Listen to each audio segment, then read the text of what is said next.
지금부터 한러수교 30주년 기념 세미나 제5세션을 시작하도록 하겠습니다.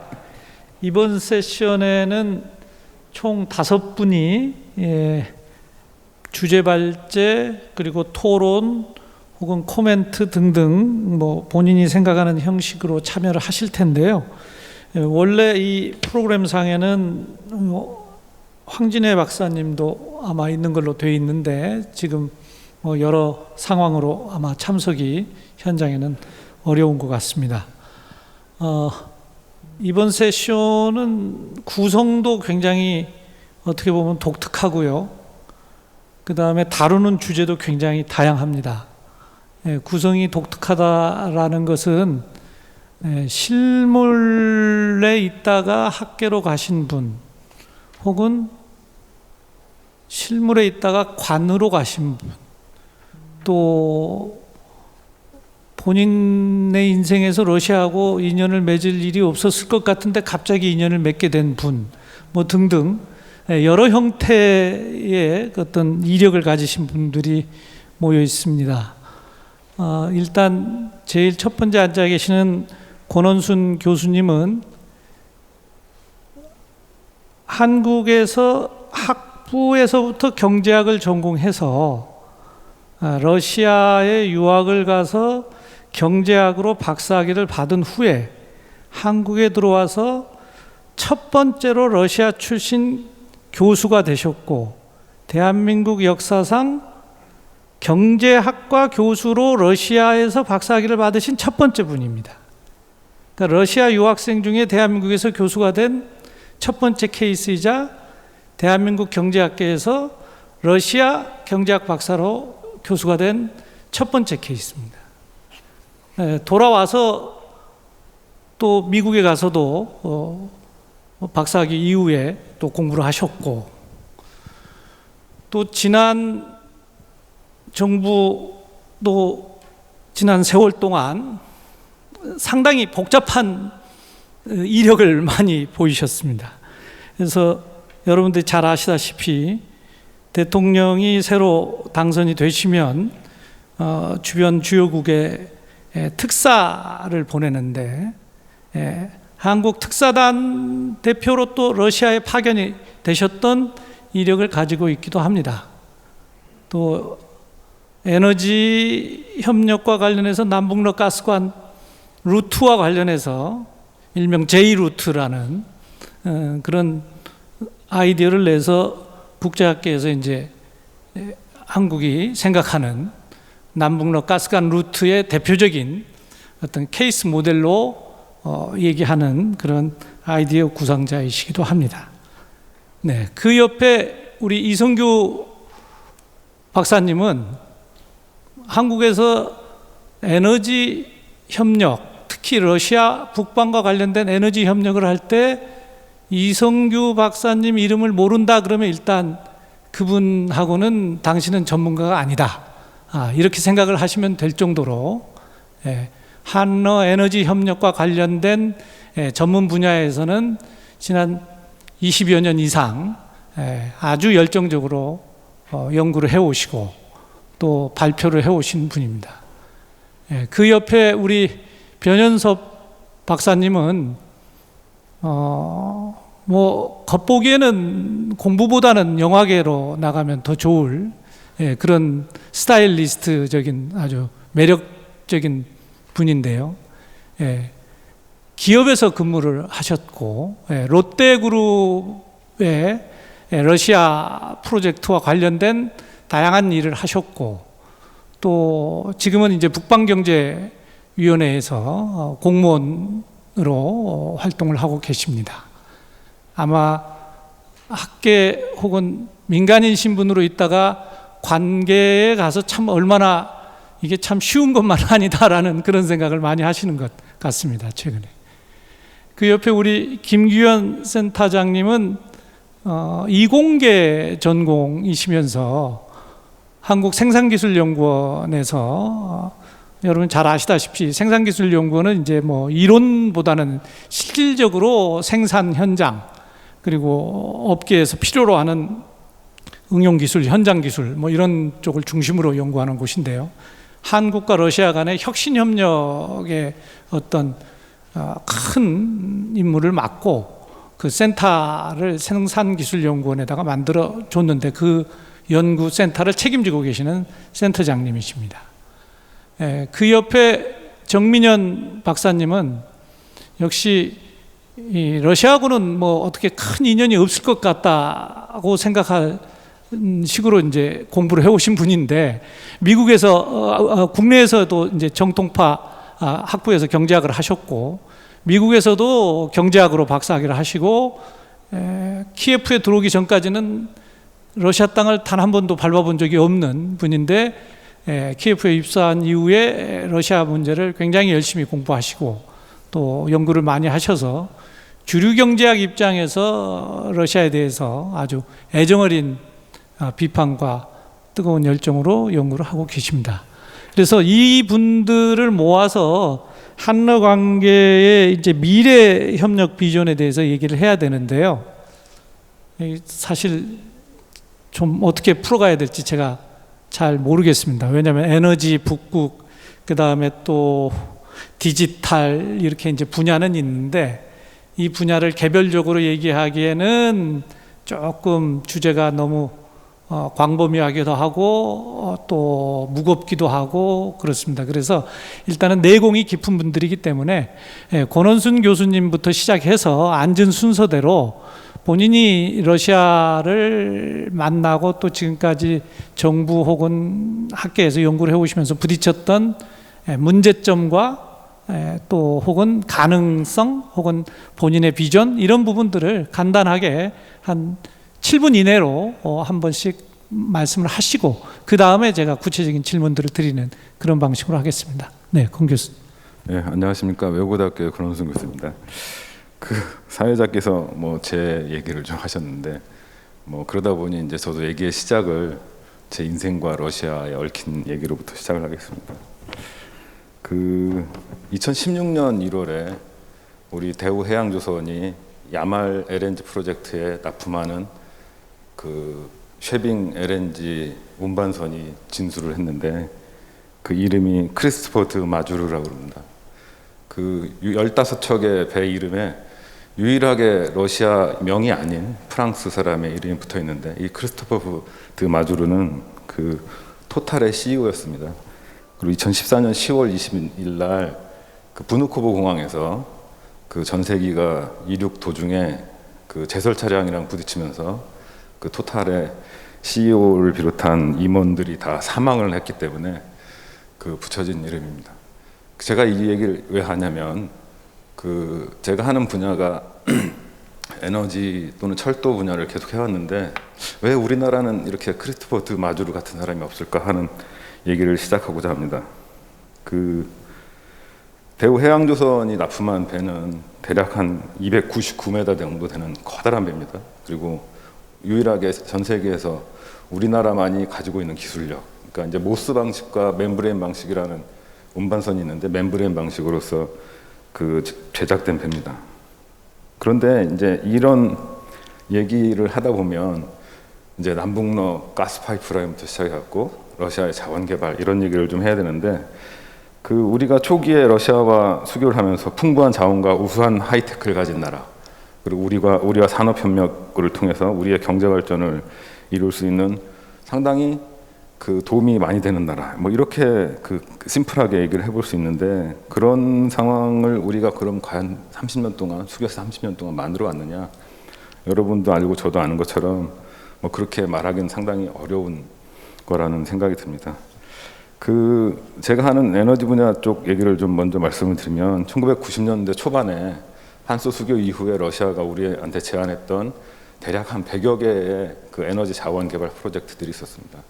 당시에 경제성 없음으로 결론 나서 어느 하나도 추진한 게 없지만 2000년대에 들어서면서 그 100여 개 중에서 대략 85%가 상업화돼서 생산을 하는 그런 거였기 때문에 우리는 이 러시아와의 에너지 협력 분야에 있어서는 제도도 지식도 그 굉장히 떨어지는 그런 분야였다라는 생각이 듭니다. 또한 2002년도에 들어오면서 북핵 문제가 대두되고 그 북핵 문제의 하나의 카드로서 그 남북러 삼각협력의 구도 안에서 그 러시아와의 자원 협력이 이야기됐고 그 안에 이제 그 북한 통과 그 원유 파이프라인 또 북한 통과 가스 파이프라인 등이 그 논의가 됐습니다. 그런데 좀 지나간 얘기지만 요 시기 이전에 그러면 우리는 어떤 생각을 했냐면 98년에 러시아 디폴트 위기가 있었습니다. 이 디폴트 위기는와 에너지 자원 개발이 상당히 밀접한 관련이 있는데요. 그 뭐 경작하신 분은 다 알지만 블랙앤숄츠라는 옵션 방정식으로 그 유명한 학자들인데 노벨 경제학상을 받았고 LTCM이라는 롱텀 캐피탈 매니지먼트라는 그 뮤추얼 펀드를 만들어서 파산을 합니다. 그 파산했던 게 러시아의 디폴트 위기 선언과 상당히 맞물려 있었고 그 당시에 이제 GKO라고 하는 그 단기 러시아 국채의 매수 포지션으로 아비트리지 하고 있던 상황에서 그 LTCM이 파산하게 되는데 자, 이 얘기를 왜 또 하게 되냐 좀 말씀을 드리면 당시에 러시아가 그 어마어마한 국가적인 부도 사태를 감수하면서도 디폴트 선언을 했던 거는 이 LTCM이 갖고 있는 파이낸스의 기술에 대응하는 하나의 전략이었다 이런 말씀을 좀 드리고 싶습니다. 왜 그러냐면 당시에 이제 사유화 이후에 노릴스크 니켈의 주식담보부 대출에 의한 그 자원개발 회사의 경영권 이전이 상당한 문제가 됐고 그 이후에 이제 그 미국의 상황이 변하면서 러시아로서는 자원 개발에도 이런 그 파이낸스 쪽의 테크놀로지를 도입했다 이렇게 볼 수 있고요. 또 이제 좀 얘기가 좀 길어집니다만 이제 여기에 배경에는 금융제도 특히 이제 그 독일 일본형 금융제도를 갖고 있는 러시아로서는 그럴 수밖에 없었다 이런 말씀을 좀 드려야 되는데 이 얘기는 또 나중에 또 하겠습니다. 자, 그러면 이제 우리가 지금 러시아와의 자원 개발이 마치 다 끝난 것처럼 생각하는데 한번 생각을 해본다라면 우리가 알고 있는 리스트들은 1970년대 말에 러시아가 그 제2차 석유 파동 이후에 그 매장량 조사를 했던 것들에 의한 리스트만 가지고 있다라는 거죠. 앞으로 자본과 기술이 발전한다라면 상당히 많은 자원 개발을 할 수 있을 텐데 이 자원의 측면에서 본다라면 상류와 하류로 나눠봤을 때 우리는 그 하류 부분에 관한 협력밖에는 아직 못하고 있다 이런 그 안타까움이 있습니다. 왜 우리는 그러면 러시아와의 상류 협력을 하지 못하느냐? 여기에는 우리 아까 말씀드렸듯이 우리의 지식적 또는 그 제도적 한계가 다분히 작용을 했다 이렇게 볼 수가 있습니다. 또 이제 사할린 개발 관련해서도 상당히 많은 관심을 가졌고 마치 다 끝난 것처럼 생각하고 있지만 사할린에도 아직도 개발할 자원이 상당 부분 가지고 있다 이렇게 볼 수 있습니다. 자, 그러면 이제 그 좀 더 구체적인 얘기로 들어가 본다라면 이제 러시아와 우리가 남북러 삼각협력이라는 구도 속에서 너무 매몰됐던 건 아니냐. 따라서 이걸 다자협력 구도로 바꿔놓는 것이 실질 협력을 할 수 있는 근간이 되고 산업협력에 상당한 기반을 마련할 것으로 그렇게 저는 생각이 듭니다. 특히 이제 2014년 이후에 그 우크라이나 사태로 인한 대러 제재가 심화되면서 러시아 경제가 마치 그 상당한 침체를 겪고 있는 것처럼 그 현상적으로 보고 있지만 실제로 들여다보면 러시아는 그 자원과 가스에만 의존하는 것이 아니라 새로운 길을 모색하고 있는 것으로 그렇게 보입니다. 뭐 경제학적으로 보면은 이제 뭐 우리가 GDP와 관련되어 있는 총수요 얘기하면서 넷 엑스포트라고 하고 있는 그런 순 해외 부분이 있는데 러시아는 2016년에 GDP 대비 5.2%에서 2018년에 9.9%까지 증가한 그런 양상을 보이면서 완전히 글로벌 경제의 일원으로 들어와 있다라는 그런 상황을 좀 말씀을 드리고요. 그렇다면 이제 여기에 여러 가지 그 러시아의 그 산업 분야 협력들을 한번 생각해 볼 수 있는데 의학이나 섬유, 화학, 경공업, 그다음 자동차 이런 부분의 협력이 상당히 앞으로 그 국권에 지어야만 되고 러시아는 현재 이 분야에 있어서 코로나 사태에도 불구하고 상당히 많은 그 산업의 발전 및 그 흑자 뭐 이런 것들을 보이고 있습니다. 특히 이제 NTI라고 하는 국가기술 이니셔티브 2035의 9개 분야를 러시아가 나열하고 있는데 여기는 항공, 자동차, 선박, 에너지, 자원, 금융 이렇게 되어 있습니다.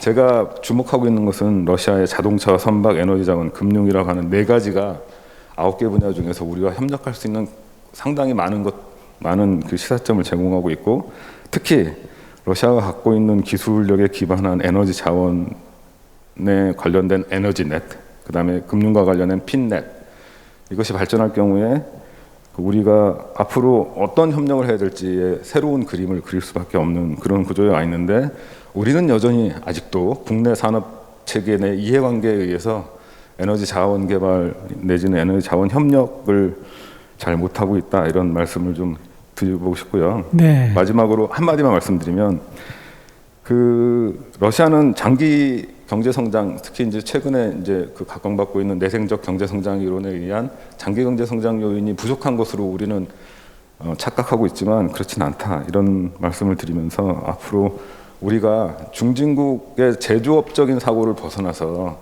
그 이노베이션과 그다음에 4차 산업혁명과 관련돼 있는 새로운 사고로 한러 협력을 미래를 여는 것이 남은 우리들의 당면 과제가 아닐까, 이렇게 생각합니다. 이상입니다. 네, 고맙습니다. 뭐 엔도제너스 시오리까지 해가지고 이 NTI 2035 얘기를 4개로 집약해서 잘 풀어주셨는데요. 그러니까 우리 권 교수님이 말씀하신 그런 내용들에 대해서 이제 각 부문별로 들어가기 시작하면 이제 뭐 또 굉장히 복잡한 얘기들을 저희가 많이 해야 되는데, 우리 이성규 박사님이 마침 옆에 앉아 계시기 때문에 지금 우리 권 교수님이 화두로 열어주신 내용 중에서 에너지 쪽을 좀 더 포커싱을 해가지고, 이성규 박사님 전공이시기도 하니까 그쪽을 중심으로 좀 말씀을 좀 해주시죠. 네. 예, 저는 원래 이제 그 발제문을 그 에너지 협력에 관련된 전반적인 평가 부분을 좀 썼는데, 조금 그 여기 이 자리에서 하기에는 조금 약간 그 포인트가 안 맞을 것 같아서 1섹션하고 어제 세션 좀 보면서 좀 다른 각도에서 얘기를 해야 될 것 같다라고 생각을 했어요. 그래서 여러 가지 밤에 좀 준비를 했었는데, 저는 초기에는 좀 어제 준비했던 걸 얘기하고 좀 나중에 시간이 되면 원래 에너지 부분을 좀 할 수 있도록 하겠습니다. 여기서 제가 좀 얘기하고 싶은 거는 그 통섭이라고 지금 많이 몇 년 전에 한참 유행했던 거 있죠. 통섭의 네이버의 사전적 의미를 보니까 인문 사회과학과 자연과학을 통합해가지고 새로운 것을 만들어내는 학문적 연구, 우리가 옛날에 학제간 연구 많이 얘기를 했던 것 같은데, 이 자리에서 좀 이 얘기를 좀 먼저 서두로 꺼내야 될 것 같지 않나 싶어요. 학제간 연구, 저도 한 5년, 10년 뭐 그 전에는 이런 거 필요성 많이 얘기해가지고 연구 재단에서 많이 뭐 프로젝트 제안도 하고 그랬지만, 사실 해오면서 조금 약간 필요성을 느꼈는데 좀 막연한 생각을 많이 했던 것 같고, 실제 그걸 했던 결과물이 통섭에서 얘기하는 새로운 어떤 결과물을 만들어내지 못했던 것 같아요. 그냥 저쪽에 사회과학에서 정치학이나 에너지나 경제에서 너는 무슨 생각을 하고 있냐라는 것 정도만 파악하는 데 그쳤던 것 같고, 그거를 통합해서 새로운 어떤 액티비티를 만들어내는 데까지는 못했어요. 그거는 우리들의 문제도 있지만 아직 여건이 안 돼서 그렇지 않았나라는 생각을 저는 하게 됐는데, 저는 후자가 더 강한 것 같았어요. 새로운 거를 만들어낸다는 시점 자체가 현재 그럼 우리가 한러 30주년을 맞이하면서 그럼 그게 여건이 됐냐? 에너지 부분에서는 저는 지금 됐다라고 하는 게 제 생각입니다. 에너지 부분은 처음에 교육 물량을 왔다 갔다 하면서 시작을 하지만, 이것이 협력이 교육 물량을 확대할 때 더 증대하려고 하려면 그 다음부터는 이 공동체라는 신뢰라는 부분이 항상 따라붙게 됩니다. 신뢰가 없으면 에너지 교역량이 늘어날 수가 없어요. 일반 상품과는 다르죠. 아시겠지만 망을 연결해야 되는 거고요. 그 다음에 정책이 똑같아야 됩니다. 우리가 매년 국가 에너지 기본계획을 5년마다 한 번 세우고 3년이나 2년마다 전력이나 가스 공급 수급 계약을 체결하는데, 그때 어느 나라 거를 먼저 갖고 올 건가를 고민해서 생각을 해서 거기에 대한 물량을 결정하고 거기에 맞는 국내 공급 시스템을 맞춰갑니다. 이때 러시아 거를 어떻게 어느 것까지 얼마만큼 받아들일까를 생각을 해야 될 때 이때 그러면 신뢰에 관한 문제가 발생하게 됩니다. 믿을 수 있겠냐? 중동 석유가스 우리가 믿을 수 있겠냐? 중동 말라카 해협이나 호르무즈 해협에 문제가 생긴다 그러면 이거 20년 30년 계속 갖고 와야 되는데 문제가 있겠냐? 매 하루마다 한 번씩 유조선이 국내에 들어와야 되는데 그래야지 국내 석유 수급이 안정이 되는데 이거 계속 중간에 한번 유조선이 안 들어오면 큰 문제가 발생할 텐데 이게 가능하겠냐? 그러면 러시아 거도 가능하겠냐? 이렇게 생각할 때 신뢰의 문제가 발생합니다. 신뢰는 여러 가지 측면에서 얘기될 수 있어요. 첫 번째는 제도하고 법이 같은 법을 쓰면 가능합니다. 그래서 국제적인 룰, 스탠다드를 정하게 되죠. WTO가 그렇게 나오죠. 그러나 이것도 못 믿어요. 왜? WTO가 아시겠지만 그리고 국제조정재판소라는 게 바인드 되지 않는 그냥 합의 수준에만 이루어지죠. 이렇게 되면은 그 다음부터는 그 사람과 그 사람과의 어떤 공동체 의식을 느끼고 있느냐 이거가 문제가 되더라고요. 우크라이나 사태 러시아하고 우크라이나가 같은 역사를 갖고 있지만 미래에 대한 꿈이 다르다 보니까 미래에 대한 생각이 다르니까 지금은 러시아가 우크라이나를 파이프라인을 다른 쪽으로 지금 빼고 있죠. 왜? 미래가 다르기 때문에 그렇죠. 우크라이나는 이유를 바라보고 러시아는 러시아 틀에서 우크라이나하고 같이 협력하기를 원하니까요. 우리도 마찬가지겠죠. 이 부분이 그러면 저는 지금 시점에서는 한러 간의 에너지 협력을 좀 더 높일 수 있는 단계라고 한다면 문화적으로, 역사적으로, 의식적으로, 사상적으로 러시아하고 공동체가 될 수 있는가라는 부분을 좀 더 구체적으로 찾아내는 노력이 좀 있어야 될 것 같다. 그렇다면은 그것이 있다라고 느낀다면은 그 다음에는 공동체라는 걸 형성할 수 있겠다. 예, 마지막으로 저희 쪽에서 에너지 쪽에서 동북아 국가들 간의 에너지 협의체라는 걸 좀 만들어서 조금 잘 굴러가려고 했는데 10년 동안 해봤지만 안 되더라고요. 여러 가지 문제가 있지만 그래도 가장 큰 문제는 신뢰의 문제였어요. 그 신뢰라는 걸 어떻게 찾아야 될까 고민을 많이 했는데 경제성 문제 갖고는 안 되더라고요. 그런 부분은 아까 얘기한 통섭이나 학자 간 연구 통해서 의사결정권자들이 같은 공동체 의식을 느끼고 있는지에 대한 인식을 좀 더 구체화시키는 노력들이 앞으로 좀 있어야 되지 않을까. 그러면 정치학, 사회과학, 문화 이쪽의 에너지 경제 쪽하고 같이 연결해서 뭔가 새로운 어떤 것들을 찾아내는 것들이 좀 필요한 단계가 아닌가. 그것이 되면 뭐 다른 것도 협력이 확대될 수 있을 것 같습니다. 네, 이성규 박사님 고맙습니다. 지금 이제 두 분이 말씀을 하셨는데 저희가 이 세션의 주제로 삼고 있는 디지털 북극 에너지와 관련된 그 단어들을 전부 포함하는 내용들을 발표를 하셨습니다. 그리고 이제 그 내용 속에 숨겨진 또 다른 화두는 전략적 협력 동반자 관계라는 단어를 지금 한러 간에 만들어낸 이후에 짧게는 한 15년 정도 혹은 길게 봤을 때는 30년의 과정 속에서 정말 우리가 전략적으로 협력하고 있는가 혹은 동반자적인 관점을 가지고 있는가 혹은 전략적 협력 동반자 관계가 꿈인가 라는 부분에 대한 부문별 도전 과제들도 말씀을 하신 것 같습니다. 예, 전략적 협력 동반자 관계를 우리가 양국 정상의 공동선언문에 넣은 이후 지금까지 양국 간의 국가적 차원에서 이루어졌던 이 일들에 대해서는 사실은 여러 가지 평가가 존재합니다.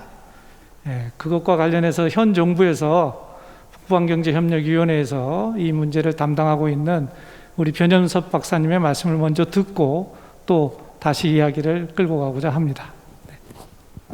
네, 안녕하십니까. 변현섭입니다. 저도 사실 개인적인 얘기를 먼저 좀 말씀드리면은 저도 이제 제가 91학번입니다. 그래서 아시다시피 제가 이제 90년 9월 30일 날 러시아랑 수교하는 걸 보고서 고3 때 이제 그때 노가 러시아라는 걸 모르고 노라는 그러니까 어느 나라 언어지 그러면서 사실 노문학과를 갔는데요. 그래서 그 동안에 어떤 30년이 제 그 인생의 절반이 넘는 그 히스토리하고 좀 비슷하게 굴러가고 있는 것 같습니다. 그래서 그 당시만 해도 이게 또 여기 계시는 뭐 이제 여러 교수님들, 전문가님들 이게 하늘 같아가지고 그때 가지기도 힘든 그런 상황이었는데 이렇게 같이 할 수 있는 자리를 이렇게 또 토론할 수 있는 기회를 주신 KF 박정호 실장님을 비롯해서 관계자 여러분께 일단 감사의 말씀을 드리고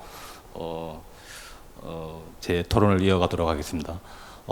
지금 사실 저도 뭐 준비한 자료가 있긴 있는데 권원수 교수님께서 먼저 이렇게 말씀하신 부분에 대해서 제가 또 말씀드리고 그리고 이성규 박사님도 마찬가지고 여기 에너지 분야 전문가가 또 계시고 여기 또 디지털 분야 전문가도 계시고 해서 저는 사실 뭐 이쪽 양쪽의 전문가는 아니고 그래서 저희 북방이가 하는 사업들이라든지 아니면 제가 하는 생각들을 좀 먼저 말씀드리겠습니다. 그래서 권원수 교수님께서 이제 결국은 이제 이런 에너지 이제 이 자원 협력의 어떤 문제점을 말씀하시면서 이제 마지막에 이제 산업 협력 분야를 말씀하셨는데요. 그래서 저도 뭐 이런 PNG라든지 LNG 가스 협력의 히스토리는 뭐 다들 아시니까요. 이제 그걸 넘어가서 이제 그 동안에 뭐 지금 또 연구도 사실 많이 되어 있고 또 실질적으로 이게 그 양국 정상 간의 어떤 합의된 내용이기 때문에 그 하위 구체적인 전문기관들, 뭐 정책 연구기관들에서도 연구를 하고 있지만 그 사업을 담당하는 뭐 가스공사와 뭐 가스프로, 그다음에 전력 같은 슈퍼그리드 같은 경우에는 저희 한전과 러시아 로세티 같은 이런 전문 연구기관들의 지금 공동 연구가 진행되고 있습니다. 그래서 사실 그 세세한 데이터를 뭐 저도 알 수는 없지만 그 양쪽 기관들에서 현업에 있는 분들이 모든 구체적인 데이터를 가지고 그 사업 타당성에 대한 면밀한 조사를 하고 있고 이미 그 예비 타당성 조사 결과는 이미 나와 있고 이제 그에 대한 추가적인 이제 정밀 조사를 대외 환경 변화라든지 여러 여건을 가지고 조사하고 있기 때문에 그래서 저희는 이제 뭐 권원수 교수님 말씀하신 것처럼 저희가 접근할 수 있는 학자들이 접근할 수 있는 그 소스에는 한계가 있습니다. 그래서 뭐 큰 그림이라든지 아니면 뭐 이런 세부적인 이야기를 하기보다는 어떤 전략을 말씀해 주시고 그다음에 새로운 이제 여기도 오늘 주제가 아까 2.0 시대 한러 관계 2.0 시대 새로운 협력 방향이니까 어떤 새로운 분야에서 협력 방향에 대해서 이렇게 말씀을 아니면 앞으로 향후 연구제를 좀 많이 발굴해 주시는 게 좋지 않을까 그런 생각이 듭니다. 그래서 에너지 분야와 관련해서는 뭐 이제 최근에 이제 많이 이제 강조되고 있는 게 이제 수소 분야의 협력입니다. 저희도 사실 지금 에너지 경제 연구원을 통해서 이런 1차적인 그런 연구를 올해 진행했고요. 내년에 뭐 기회가 되면 또 2단계 러시아와의 에너지 협력 방안에 대한 2차 연구를 실시할 예정이고 아시다시피 산업부에서도 이미 올해 10월 말쯤에 그 러시아 산업부와 수소 에너지 협력 협의회 회의를 또 진행한 바가 있습니다. 그래서 그 정도로 이미 새로운 분야에 대한 어떤 협력 방안이 진행되고 있다는 걸 말씀드리고요. 아시다시피 러시아가 2035 에너지 전략에서 딱 거기에는 한 페이지에 저도 이게 100몇 페이지 되는 전체 에너지 전략을 봤는데 수소 에너지 관련해서 딱 한 페이지 나옵니다. 근데 그걸 바탕으로 해서 2024년까지 그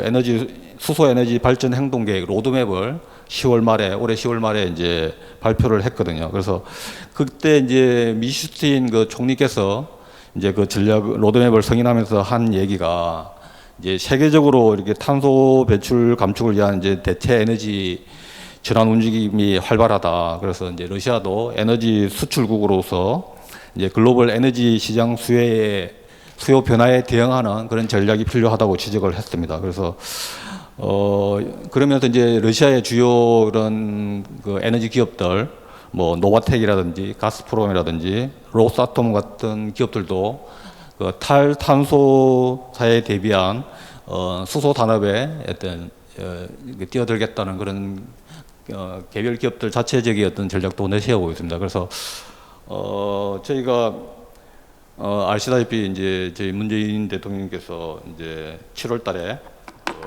한국판 그린 뉴딜을 발표하셨고, 그래서 이런 것들이 러시아의 어떤 수소 에너지 전환 뭐 이런 분야하고도 어떤 맥을 같이 하기 때문에 그런 분야에서 어떤 새로운 협력 분야가 무궁무진할 거라는 그런 얘기를 많이 하고 있습니다. 그래서 일단 에너지 분야 말씀하셔가지고 먼저 말씀하시고, 다음에 또 다른 디지털이라든지 여기 또 전문가가 있으시니까 말씀하시면 제가 또 이어서 말씀드리도록 하겠습니다. 네, 변 박사님 감사합니다.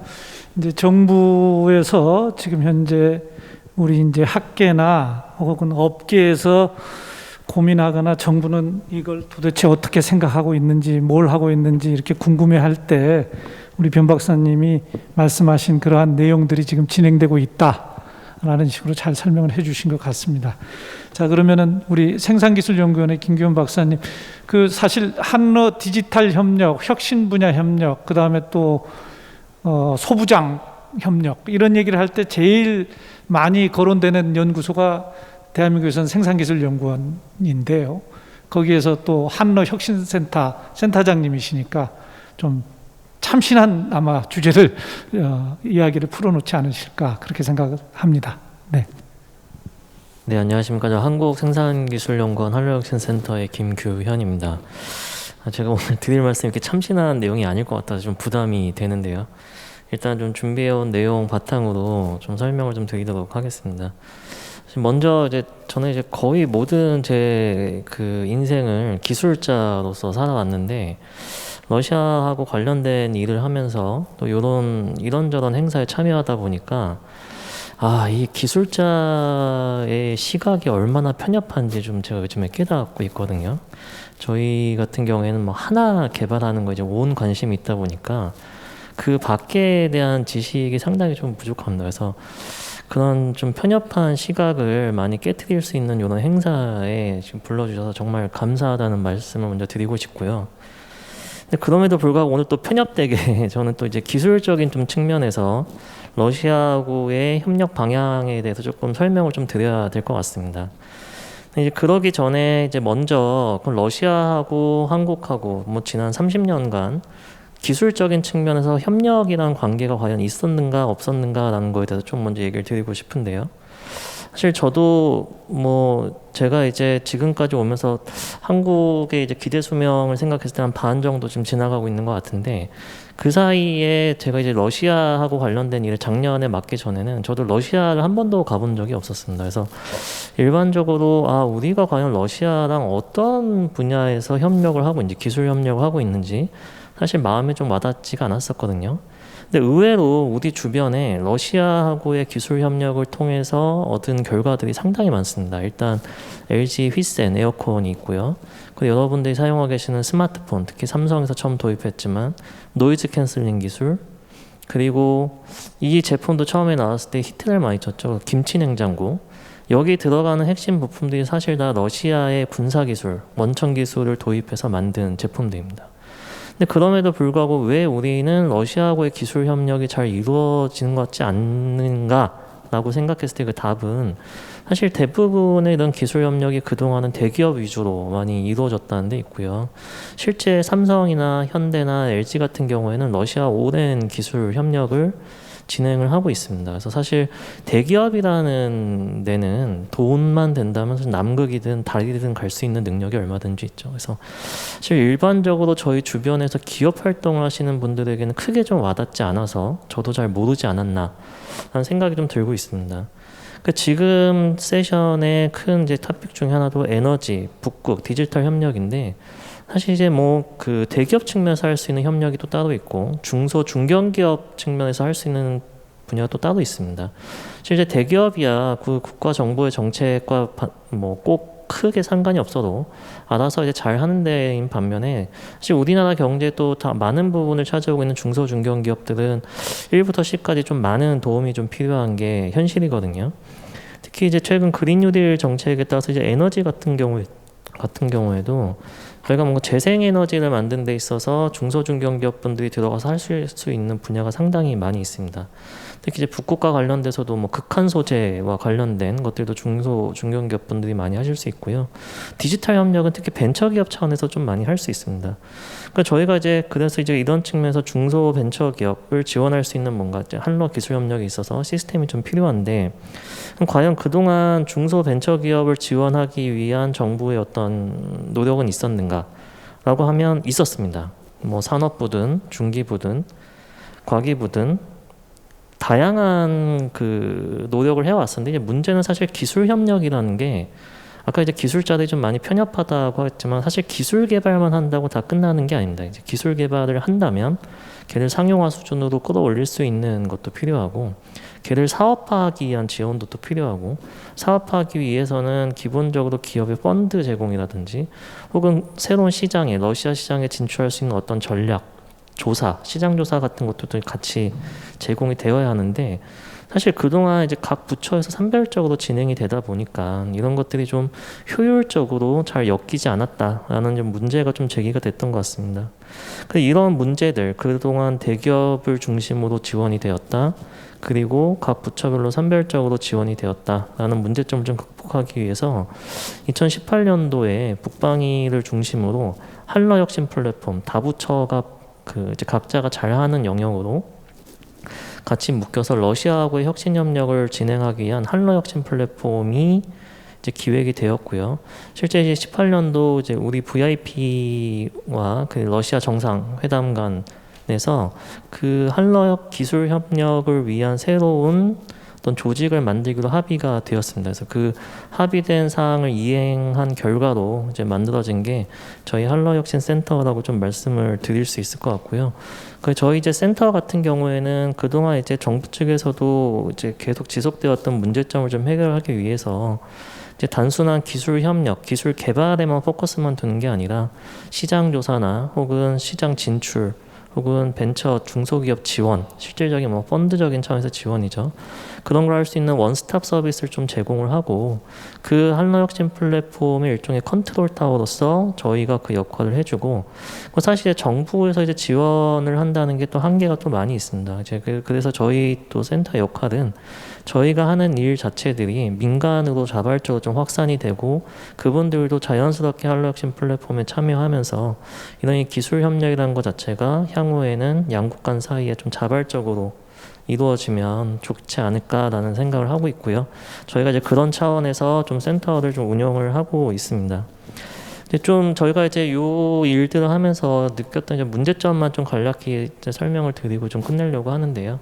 사실 저희가 하면서 이제 가장 어려웠던 거는 아무래도 이제 사공이 많으면 이제 배가 이제 제대로 못 간다는 얘기가 많이 있죠. 그래서 사실 그동안은 한러혁신 플랫폼이라는 어떤 단체가 생기긴 했지만, 어떻게 보면 이 실적이 너희 실적이냐, 우리 실적이냐, 누구 실적이냐, 뭐 이렇게 좀 같은 팀 내에서도 이렇게 좀 아웅다웅하는 게 좀 있었습니다. 근데 지금은 어쨌든 서로 그런 이해관계를 좀 떠나서 러시아라는 그런 우리가 버릴 수 없는 건 파트너, 지속적으로 협력이 필요한 파트너를 위해서 최대한 노력을 하고 있는 상황이고요. 그래서 어쨌든 이런 것들도 좀 저희가 시스템적으로, 특히 부처 차원에서 이건 확실히 우리 거, 너희 거 이렇게 좀 안 나눴으면 좋겠다는 좀 개인적인 좀 의견이 있고요. 또 하나로는 이 한러혁신 플랫폼을 구성하고 있는 여러 실무기관 중에서 어떻게 보면 그 한러 기술 협력을 위해서 만들어진 조직은 저희가 좀 유일한 상황인데, 저희 자체적으로도 이제 제대로 된 기술, 러시아하고의 관계를 위해서 실제로 러시아어가 가능한 인원도 채용을 했고, 조직 자체도 러시아하고의 기술 협력을 제대로 할 수 있는 그런 조직원들로 구성을 했습니다. 이제 아무래도 이제 이런 정책 자체가, 저희 조직이라는 것 자체가 정책에 이렇게 많이 좀 휘둘리는 상황이다 보니까 좀 안타까운 상황은, 이렇게 기왕이면 잘 조직된 이런 조직들이 좀 꾸준히 그 러시아하고의 기술 협력을 위해서 꾸준히 좀 지속이 되면 어떨까. 꼭 저희 센터뿐만이 아니고 올해 또 한러수교 30주년을 맞아서 이런 행사도 있지만 러시아하고 좀 지속적인 협력을 위해서, 기술 협력을 위해서 이런 관심과 또 애정을 가지신 분들이 모여서 서로 이렇게 얘기를 나눌 수 있는 자리가 지속적으로 좀 있어야 되지 않을까, 이렇게 좀 생각을 하고 있습니다. 네, 네, 고맙습니다. 감사합니다. 네, 김기웅 센터장님 고맙습니다. 그 다음에 이제 우리 정민현 박사님, 드넓고 유일 냉전 종식 이후에는 유일 최강이었던 미국에서 또 냉전 종식 이후에 워싱턴 컨센서스가 전 세계를 풍미하고 체제 전환 국가들의 모범이 되었던 그 주류 경제학을 미국에서 공부하시고 한국에 와서 갑자기 러시아와 인연을 맺으셨는데 아마 소회가 굉장히 남다르실 거로 생각을 합니다. 네, 정 박사님 말씀 좀 듣겠습니다. 대외경제정책연구원 정민현이라고 합니다. 솔직히 말씀드리면 저는 러시아 자체를 또는 좀 더 좁게 말씀드리면 러시아 경제 자체를 공부하는 사람이 아니기 때문에 흔히 우리가 말하는 지역 전문성이 좀 많이 부족한 상태입니다. 그렇지만 제가 좀 알고 있는, 제가 쓸 수 있는 렌즈를 통해서 제가 조금 공부한 것들 위주로 핵심만 좀 간추려서 제 생각을 기탄 없이 말씀드리도록 하겠습니다. 저희 굉장히 앞에 토론자 분들께서 말씀하셨던 것들 중에서 굉장히 좀 의미 있고 중요한 내용들이 좀 많이 있었던 것 같습니다. 특히 제가 말씀드리고자 했던 바랑 좀 연결되는 부분이 권원순 교수님께서 말씀하셨던 부분, 러시아 경제가 지속 성장이 가능하다. 어떻게 가능할 수 있냐? 물론 내생적 성장이라는 표현을 쓰긴 하셨지만 결국은 지속 성장이라는 개념으로 환원할 수 있기 때문에 그 지속 성장이 가능하기 위해선 고부가 가치 산업에서의 혁신이 필요하다라는 점을 강조하셨습니다. 100% 동감을 하고요. 그러면 이제 제가 토론을 하기로 한 디지털 산업의 의미가 무엇인가, 즉 좀 더 자세히 말씀드리면 디지털 산업이 러시아 경제의 지속 성장에 어떤 의미가 있는가, 이게 중요한 문제로 부각이 될 겁니다. 물론 우리는 러시아가 아니라 한국이기 때문에 한국에서 경제활동을 하는 사람이기 때문에 그 문제에 대한 답을 나름 내리고 나서, 그렇다면 한국과 러시아의 디지털 협력 또는 디지털 부문의 기술 협력이 좀 더 원활하게 되기 위해서는 어떻게 해야 되느냐, 이런 다른 차원의 문제를 또 제기할 수 있겠죠. 그래서 첫 번째 문제에 대한 제가 내린 답변을 좀 말씀드리면서 이번 라운드의 토론을 마치도록 하겠습니다. 그래서 핵심은 지금 러시아 경제가 제가 판단하기엔, 물론 제가 키예브에 들어와서 러시아 경제를 공부한 지 오랜 시간이 지나지 않았지만 제가 분석한 바에 따르면 러시아는 2000년 이후에 이제 구도 성장을 구가하긴 했지만 2008년 이후에 성장 트렌드가, 특히 장기 성장 추세가 통계적으로 유의미하게 낮아졌고, 불운하게도 아직까지 그 낮아진 성장 추세를 회복하지 못했다. 다르게 말하면 장기화, 만성화되고 있다, 저성장 추세가. 물론 동의하시지 않으시는 분도 있겠지만 저는 그 흔히 경제학 이론에서 말하는 복수균형을, 그러니까 멀티플 에퀄리브리아라는 그 개념을 저는 받아들인 입장이기 때문에, 이게 그러면 러시아가 나쁜 균형, 저성장 추세가 장기화된다, 고착화된다는 측면에서 나쁜 균형으로 수렴하고 있다고 판단할 수도 있다. 그렇게 되면 정말 문제가 심각한 거죠. 그렇기 때문에 이제 그걸 우리 이제 러시아 경제 당국에서 너무나 잘 알고 있기 때문에 이러한 문제를 타파하기 위해서 여러 가지 정책을 펴오고 있는 것으로 압니다. 그 중에 이제 가장 특기할 만한 게 경제 현대화 전략이라고 보고 있는데, 흥미롭게도 2017년 이후에 특히 디지털 부문의 기술 혁신에 어떤 정책적 역량을 집중하고 있는 것으로 보여집니다. 제가 보기엔. 그러면 제가 아까 말씀드렸던 그 언두에서 말씀드렸던 그러면 도대체 디지털 부문의 기술 혁신이 러시아 경제, 특히 이제 구조적 측면에서 성장 측면에서 어떠한 의미가 있냐?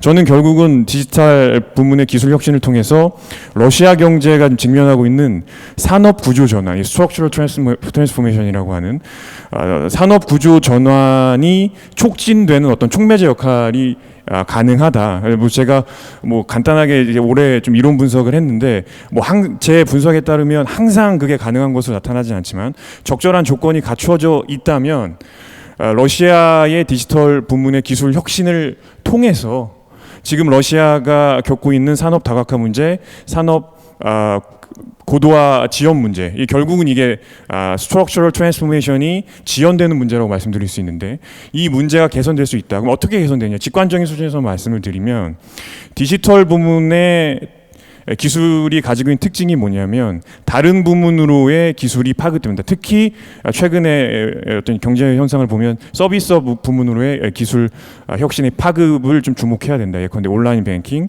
온라인 리테일링, 온라인 뭐 배송 물류, 서비스업의 생산성이 굉장히 향상됐습니다. IT 부문의 기술을 통해서.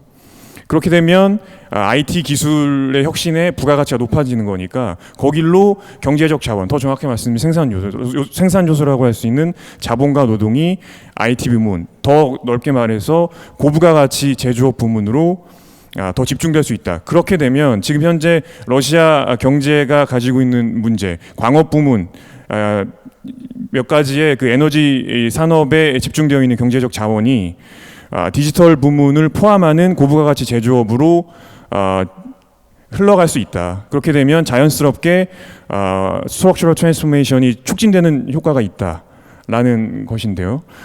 그래서 이걸 잘하면 러시아가 지금 가지고 있는 저성장 추세가 장기화되는 문제가 어떻게 보면 좀 해결되는데 도움이 되지 않냐. 그런 의미에서 러시아 경제에서 디지털 부문이 가지고 있는 중요한 의미가 있다.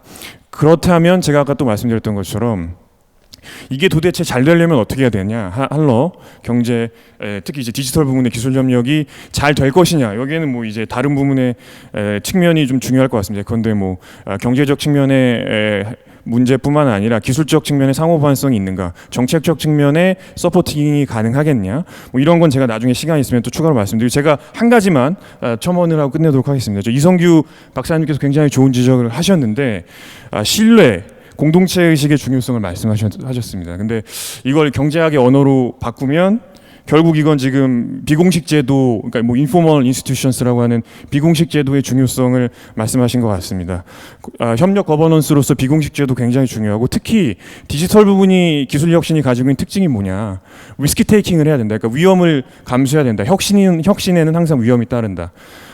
플러스 장기적인 어떤 협력 관계가 필요하다. 시차가 존재하기 때문에 이노베이션은 그런 두 가지 측면에서 봤을 때 특히 이 리스크를 줄여주는 체계적으로 소거하는 협력 거버넌스의 필요성이 에너지 부분뿐만 아니라 디지털 부문에도 절실하다라고 말씀드릴 수가 있어서 이거에 대한 독립적인 연구가 또 필요한 것으로 보입니다. 이상입니다. 네, 정 박사님 감사합니다. 근데 이제 이 토론을 한 바퀴 돌다 보니까 뭐 저희가 이제 오늘 이 세션에서 진행해야 될 방향이 대충 다 나온 것 같습니다. 일단 맨 첫 번째 그리고 맨 끝자리에 앉으신 두 분 경제학 전공자들께서 표현을 뭐 여러 가지 표현을 썼지만 결국은 이제 잠재 성장률의 저하 혹은 고착화를 디지털 트랜스포메이션을 통해서 해소할 수 있다라는 그 방향성을 이제 제시를 하셨고 또 이제 본인의 이제 컨빅션도 들어가 있고요.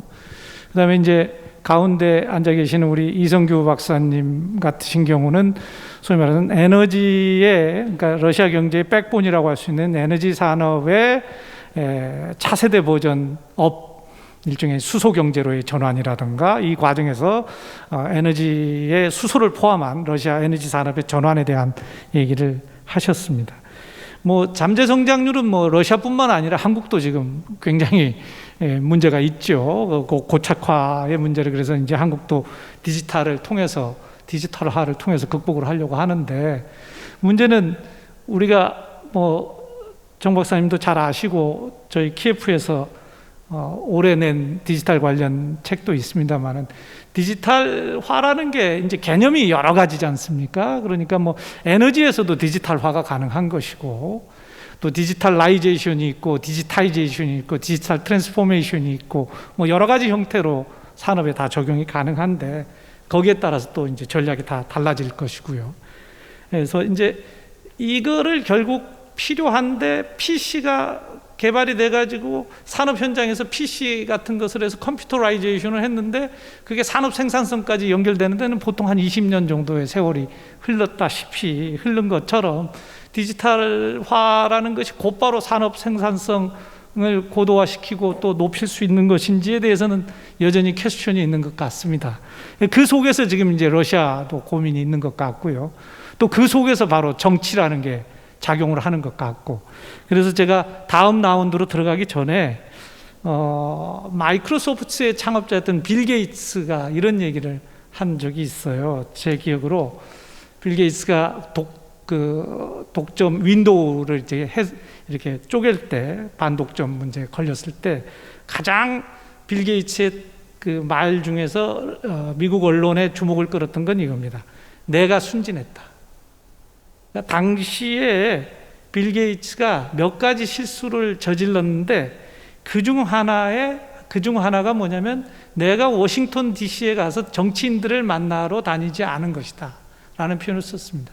아마 지금 산업적 전환이라든가 디지털화를 통한 잠재 성장률 문제라는 결국은 경제 정책의 전환이고 그건 엘리트 렌트의 변화를 가져오기 때문에 정치와 경제의 상관관계를 지난 30년 동안 냉전 종식 이후에 이어왔던 것을 바꿔야 되는 문제가 사실 결부가 된 겁니다. 그래서 러시아 문제에 있어서 이제 이 문제가 굉장히 중요한 논쟁점들인데 우리 권원순 교수님이 사실 그 문제에 대해서도 많이 잘 아시기 때문에 거기서부터 다시 2라운드를 시작하도록 하겠습니다. 예, 공 교수님.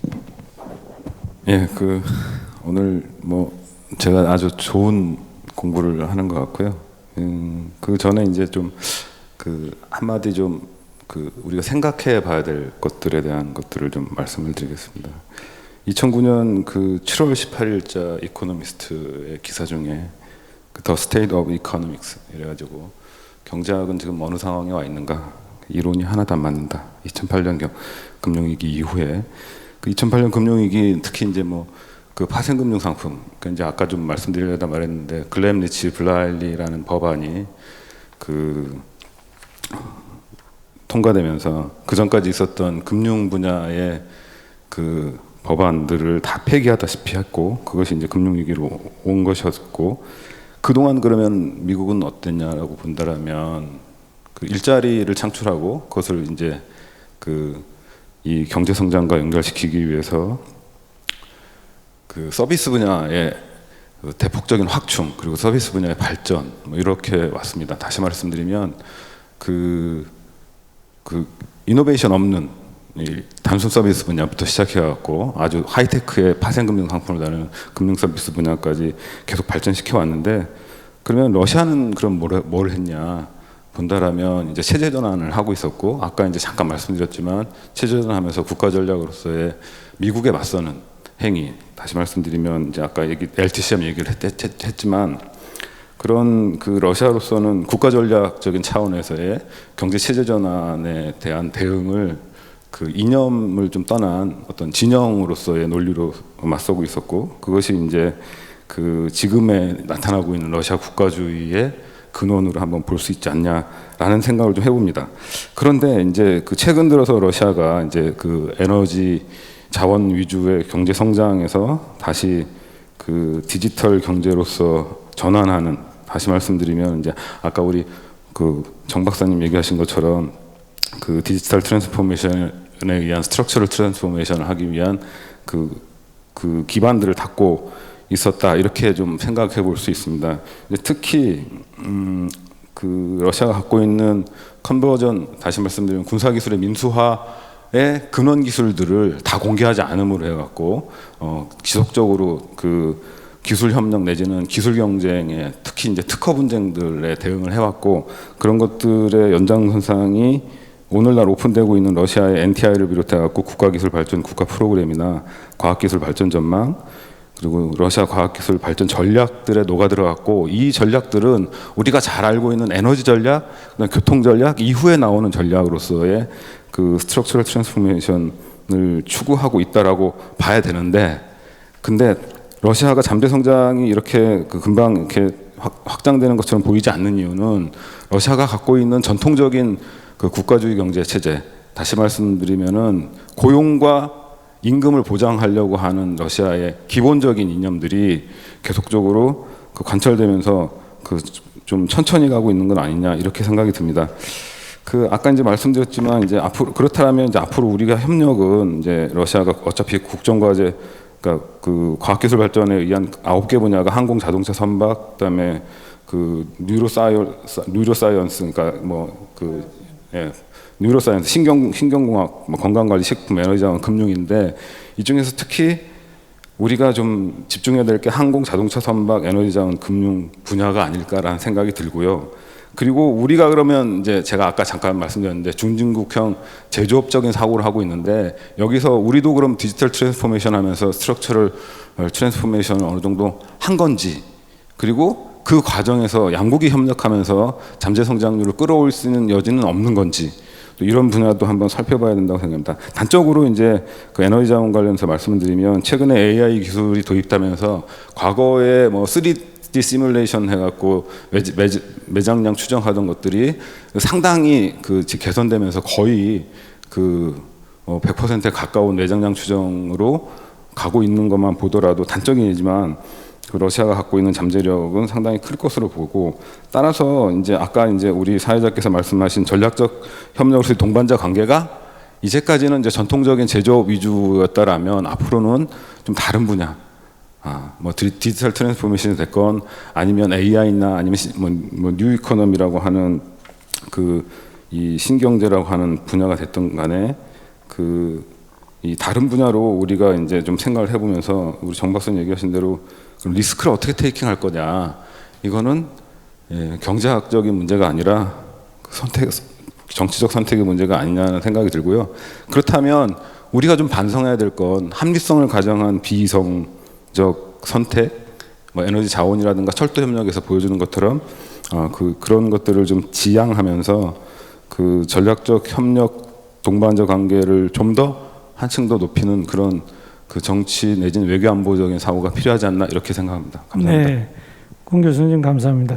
지금 이제 말씀은 굉장히 경제학적으로 했지만, 결국은 주장하는 거나 지적하시는 것은 고도의 외교 안보적 결단, 그리고 이제 그게 정치 산업적 결단과 결부되어야 된다라는 얘기시죠. 그러니까 뭐냐면은 한국이 지금까지 러시아하고 전략적 협력 동반자 관계다라고 얘기를 해왔으면서도, 전략적 상품이라고 얘기되는 스트래티직 커모디티 분야에 있어서의 협력을 과연 전략적으로 했느냐, 비전을 가지고 했느냐, 그리고 동반자적 관점에서 했느냐라는 부분을 얘기를 하신 것 같습니다. 근데 이제 사실은 그 부분이 이제 정말 굉장히 복잡한 외교안보적 방정식과 연관이 되는 거죠. 그리고 지금 이제 빅테크들로 주도되는 디지털 트랜스포메이션과 관련해서도 이제 AI하고 몇 가지 말씀을 하셨는데, 그 부분도 결국은 현 단계에 있어서는 지금 중러 간의 갈등도 결국은 빅테크를 중심으로 한 게 이제 전략적 기술 갈등이지 않습니까? 그러면 이제 한국이 지금 전략적 산업 혹은 상품이라고 하는 영역에서도 지난 30년 동안 전략적 협력 동반자 관계에 공통된 비전과 어떤 전략을 갖지 못했는데, 이런 AI라든가 이런 차세대 전략적 기술적 영역에서 디지털라이제이션이라는 새로운 옷을 입고 전략적 협력 동반자 관계를 과연 끌고 갈 수 있을까라는 문제를 제기하신 겁니다. 그래서 그런 부분들이 아마 이제 우리가 계속 또 토론을 하고 연구를 해야 될 부분이라고 생각을 하는데요. 우리 이성규 박사님께서는 이제 에너지를 또 오랫동안 하셨기 때문에 에너지 산업의 디지털라이제이션과 뭐 여러 가지 형태의 기술적 변화, 또 국제 정치 경제 상황 속에 쉐일이라든가 등등의 변화 속에서 한러 간에 이제는 좀 협력이 가능한 환경이 조성이 됐다, 적어도 상황이라면, 이렇게 말씀을 하셨는데, 그걸 조금 더 디벨롭을 좀 시켜주시죠. 예, 두 가지 관점으로 말씀드리겠습니다. 첫 번째는 신규 투자 사업 분야라는 협력 분야인데요. 그 협력이라는 건 유기체적인 형태를 띠고 있지 않습니까? 사회 경제 자체가 유기체고 생성이 있으면 성장도 있고 나중엔 그 퇴조하는 단계도 있는데, 지금은 어떻게 보면 그 성장 단계에서 성숙 단계로 넘어가는 그 과도기적 단계인 것 같아요. 한 단계 업그레이드를 좀 해야 되겠는데, 이 부분에서 좀 걸리게 되는 게 두 가지인 것 같습니다. 하나는 아까 제가 서두에 얘기했듯이 공동체라는 게 있어야 되겠다라는 거 하고, 두 번째는 새로운 협력 분야가 계속 발견돼야 된다라는 겁니다. 에너지 분야에서는 밸류체인 부분의 문제입니다. 도입만 했는데 이제는 러시아가 공급, 아까 산업구조 조정을 하는 과정에서 에너지 산업에 대한 스펙트럼을 넓히겠다는 거죠. 다각화시키겠다는 거죠. 이 공급 부분의 다각화 문제를 있을 때 러시아가 우리 쪽에 제안하는 게 여러 가지가 있죠. 가공산업, 에너지 가공산업에 대한 니네 협력할래? 석유화학, 정제산업. 그 다음 수송 부분에서 조선 플랜트 산업, 자원개발 부분에 관련된 조선 플랜트 산업이 우리나라가 세계 탑 수준인데 이제 니네 이거 저유가 상황에서 이거 경쟁력 없지 않냐? 예, 맞습니다. 중국이 지금 치고 나오고 있으니까 우리 지금 위협받고 있죠. 일본도 그래서 크루즈 선박 아니면 소프트웨어 쪽으로 넘어갔죠. 우리도 지금 그 단계에 와 있는데 이거를 계속 일본처럼 아니면 노르웨이나 이런 유럽이나 이런 조선 업체처럼 업그레이드 할까? 아니면 현재 있는 경쟁력을 계속 유지하면서 중국이 치고 들어오는 것을 막을까? 이 부분에 이제 고민거리인데, 여기서 러시아가 우리 쪽에 협력을 해온 부분이 있죠. 같이 하자 이런 거죠. 이걸 받아들일까 말까?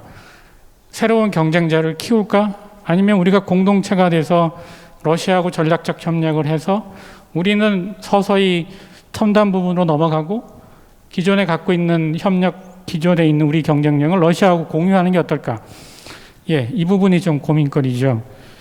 또 한 가지는 북극 협력이죠. 예, 북극 부분도 수송 물류 협력의 새로운 협력 분야로 넘어오고 있습니다. 신재생 에너지. 사실 러시아는 신재생 에너지에 대한 관심이 없어요. 왜? 석유가스를 더 이상 더 팔아먹어야 되니까. 그렇지만 잠재력은 있어요. 그러나 동부 지역의, 동시베리아 극동 지역의 잠재력은 아직은 그냥 말 그대로 잠재력이지 경제성은 없죠.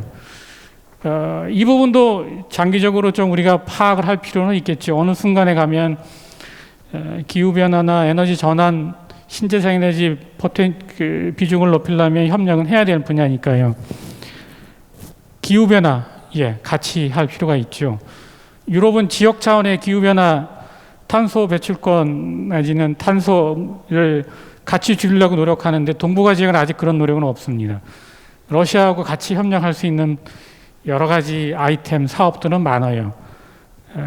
이거 아직 타당성 조사를 안 해서 그렇지 하면 새로 발굴할 수 있는 분야입니다. 수소 협력, 아까 변 박사님 얘기했듯이 새로운 협력 분야로 지금 나오고 있는 분야가 있으니까 그런 쪽으로 협력을 많이 할 수가 있습니다.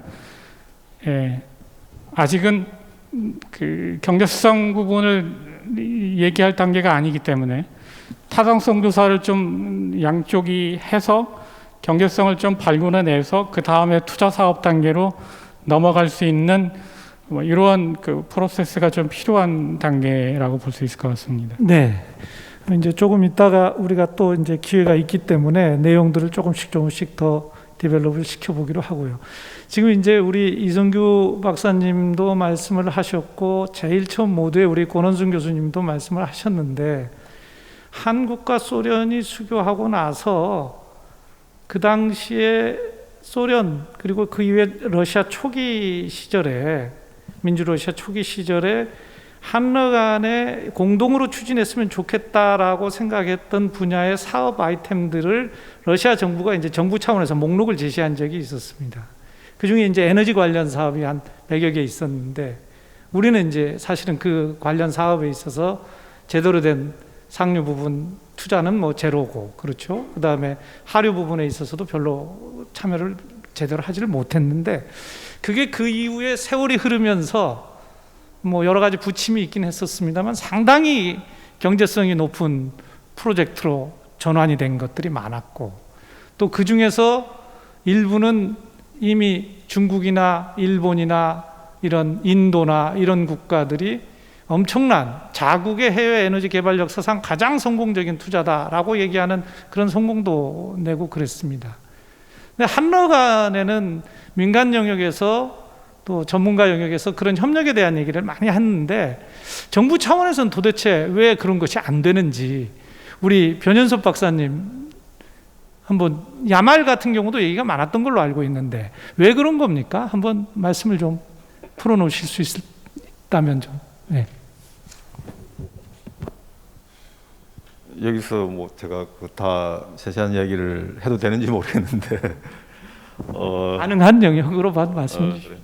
일단 그거는 좀 민감한 부분이니까 제가 좀 이따가 말씀드리고요. 아까 그 정책과 뭐 이렇게 이제 정치와 경제 정책하고 어떤 시너지 아니면 연관성 뭐 이런 이야기 하셨는데요. 그래서 디지털 아까 좀 더 제가 좀 분야 전략에 대해서 좀 말씀드리면은, 저희가 사실 뭐 안 하고 있는 게 아니고 아시다시피 러시아가 그 자원 중심 경제에서 이제 자원 중심에서 수출 경제 기반에서 혁신 기반 경제로 전환하겠다는 그런 목표를 설정하고, 지금 2030 그 국가 발전 목표도 그 푸틴 대통령이 취임 초기에 13개의 목표를 이제 약간 수정하면서 올해 7월 달에 다시 5개까지로 이렇게 다시 줄였습니다. 그러면서 그 중에 디지털 분야는 그 다시 빠지지 않고 다시 들어갔거든요. 그러면서 이제 디지털 분야의 주요 핵심 내용 중에 또 4가지가 있는데, 아까 뭐